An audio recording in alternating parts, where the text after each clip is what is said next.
Satreskrim Polresta Banda Aceh saat melakukan penggerebekan prostitusi online di Banda Aceh beberapa hari lalu. Penggerebekan itu dilakukan di dua hotel yang berada di Banda Aceh dan Aceh Besar. Dari penggerebekan tersebut, personil berhasil mengamankan 9 orang, 4 diantaranya sebagai mucikari dan 5 orang lain sebagai pekerja seks komersial. Satreskrim Polresta Banda Aceh hanya menahan kelima mucikari, sedangkan untuk PSK hanya diwajibkan melapor. Kasat Reskrim Kompol Fadilah Aditya Pratama mengatakan, penangkapan tersebut dilakukan pada Jumat 14 Oktober 2022 lalu. Ia mengatakan, pengungkapan kasus prostitusi online berawal dari adanya laporan masyarakat terkait praktik tersebut di salah satu hotel yang ada di Aceh Besar.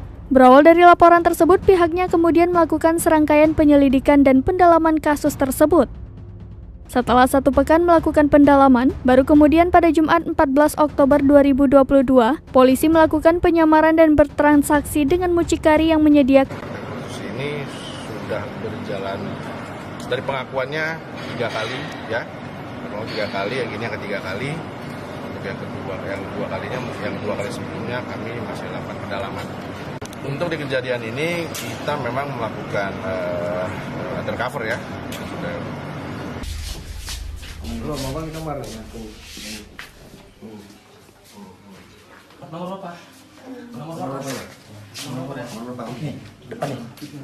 Depan ini ya.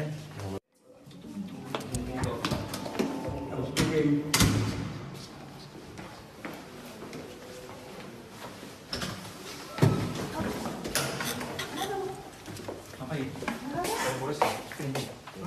Dari polres apa-nya? Dari polres. Oh ya.